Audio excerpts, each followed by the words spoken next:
Assalamualaikum warahmatullahi wabarakatuh. Izin sebelumnya memperkenalkan diri, nama saya Komang Pipin Novia dengan NPM 2211011044.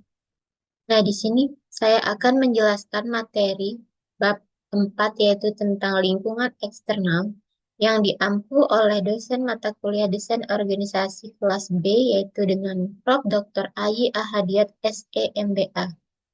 Jadi kita masuk ke materi.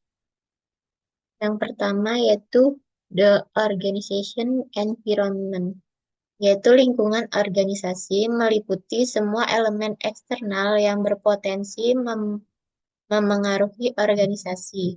Nah, lingkungan ini dibagi menjadi satu, lingkungan organisasi terdiri dari lingkungan tugas yang berdampak langsung seperti industri dan pasar. Yang kedua yaitu lingkungan umum yang berdampak tidak langsung seperti pemerintah dan ekonomi. Dan yang terakhir yaitu lingkungan internasional yang saling terkait global, memerlukan adaptasi organisasi untuk bertahan dan sukses.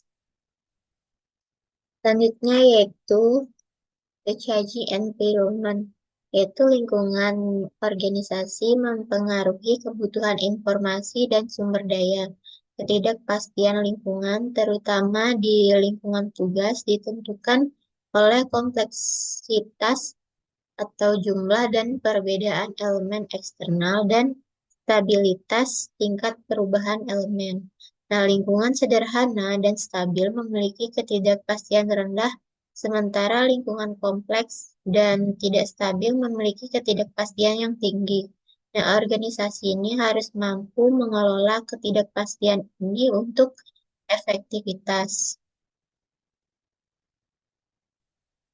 Nah, selanjutnya yaitu beradaptasi dengan lingkungan yang berubah.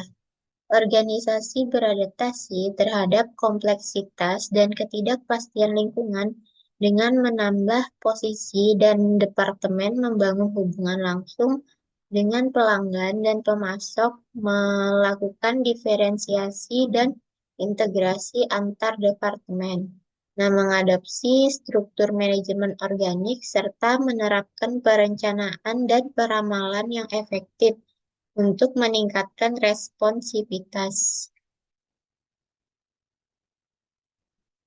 Kerangka kerja untuk tanggapan terhadap perubahan lingkungan, yaitu organisasi menyesuaikan diri dengan tingkat ketidakpastian lingkungan, mulai dari struktur mekanistik sederhana pada lingkungan stabil, hingga struktur organik kompleks dengan perencanaan dan koordinasi intensif pada lingkungan yang kompleks dan tidak stabil. Selanjutnya yaitu ketergantungan pada sumber daya eksternal. Nah, pada bab ini menjelaskan bagaimana organisasi bergantung pada sumber daya eksternal dan berusaha mengendalikan ketergantungannya tersebut melalui kerjasama. Nah, meskipun hal ini menciptakan dilema antara menjaga ekonomi dan menjalin hubungan dengan organisasi lain, seperti yang ditunjukkan oleh pengalaman DLH DHL di pasar pengiriman Amerika Serikat. Selanjutnya yaitu mempengaruhi sumber daya eksternal. Nah, organisasi berusaha menjaga keseimbangannya antara keterkaitan dan kemandirian dengan memodifikasi elemen lingkungan eksternal melalui dua strategi utama, yaitu membangun hubungan formal seperti akuisisi, kemitraan, dan pengembangan jaringan kunci, serta mempengaruhi aktivitas politik, serta mempengaruhi sektor kunci dengan mengubah domain bisnis dan terlibat dalam aktivitas politik, di mana hubungan antara kompleksitas dan perubahan ini dalam domain organisasi mempengaruhi kebutuhan informasi dan ketidakpastian, serta ketergantungan pada sumber daya eksternal menentukan pentingnya menjalin hubungan yang menguntungkan atau mengendalikan akses ke domain, sehingga jika ketergantungan rendah, organisasi ini dapat mempertahankan otonominya. Nah,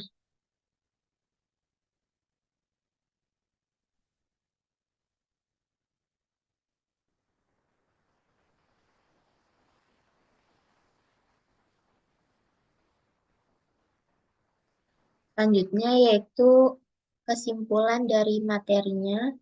Yang pertama itu lingkungan organisasi yang terbentuk dari faktor-faktor eksternal yang mempengaruhinya. Yang pertama yaitu materi ini berfokus pada lingkungan organisasi yang terdiri dari semua faktor eksternal yang berpotensi mempengaruhi kinerja dan keberlangsungan hidup suatu organisasi.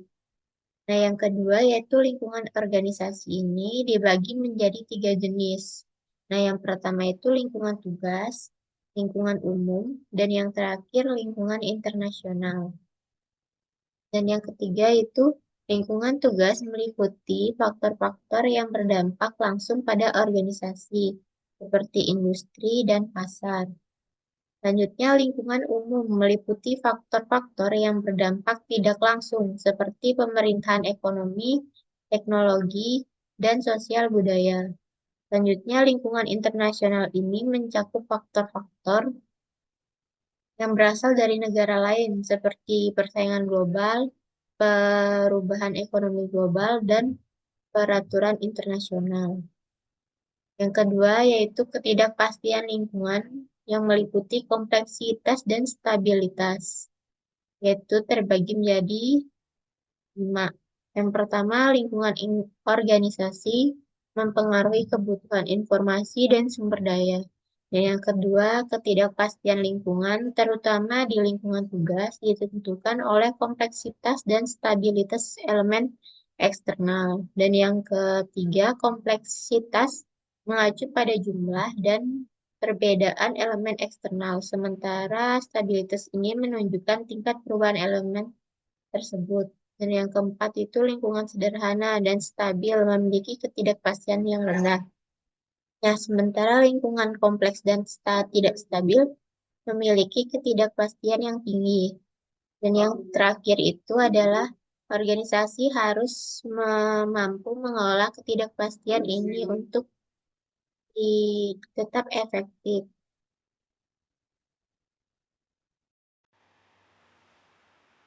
Baik, selanjutnya yaitu ketidakpastian lingkungan atau kompleksitas dan stabilitas. Yang pertama yaitu lingkungan organisasi mempengaruhi kebutuhan informasi dan sumber daya organisasi. Nah, ketidakpastian lingkungan ini terutama di lingkungan tugas ditentukan oleh kompleksitas dan stabilitas elemen dan eksternal. Nah, kompleksitas ini mengacu pada jumlah dan perbedaan elemen eksternal, sementara stabilitas menunjukkan tingkat perubahan elemen tersebut. Nah, lingkungan sederhana dan stabil memiliki ketidakpastian yang rendah, sementara lingkungan yang kompleks dan tidak stabil memiliki ketidakpastian yang tinggi. Yang terakhir, organisasi harus mampu mengelola ketidakpastian ini untuk tetap aktif. Selanjutnya, strategi adaptasi organisasi. Nah, yang pertama itu meliputi organisasi beradaptasi terhadap kompleksitas dan ketidakpastian lingkungan dengan berbagai strategi. Nah, strategi ini termasuk menambah posisi dan departemen, membangun hubungan langsung dengan pelanggan dan pemasok, melakukan diferensiasi dan integrasi antar departemen, mengadopsi struktur manajemen organik, dan menerapkan perencanaan dan keramalan yang efektif. Selanjutnya, struktur mekanistik ini sederhana, cocok untuk lingkungan yang stabil, sementara struktur organik kompleks dengan perencanaan dan koordinasi intensif lebih sesuai untuk lingkungan yang kompleks dan tidak stabil. Selanjutnya, ketergantungan pada sumber daya eksternal, yaitu meliputi organisasi bergantung pada sumber daya eksternal seperti bahan baku, tenaga kerja, dan teknologi. Nah, menjaga keseimbangan ini antara keterkaitan dan kemandiriannya merupakan dilema yang dihadapi oleh organisasi. Nah, organisasi ini berusaha mengendalikan ketergantungan ini melalui kerjasama, membangun hubungan formal seperti akuisisi dan kemitraan, serta mempengaruhi sektor kunci. Nah, mengubah domain bisnis dan terlibat dalam aktivitas politik juga menjadi strategi untuk memodifikasi elemen lingkungan eksternal. Nah, yang terakhir hubungan antara kompleksitas, perubahan, dan ketergantungan. Nah, hubungan antara kompleksitas dan perubahan dalam domain organisasi mempengaruhi kebutuhan informasi, ketidakpastian, dan ketergantungan pada sumber daya eksternal. Jika ketergantungan yang rendah, organisasi dapat mempertahankan otonominya. Nah, menekankan pentingnya organisasi beradaptasi dan mengelola ketidakpastian serta ketergantungan untuk mencapai keberhasilan. Sekian kesimpulannya.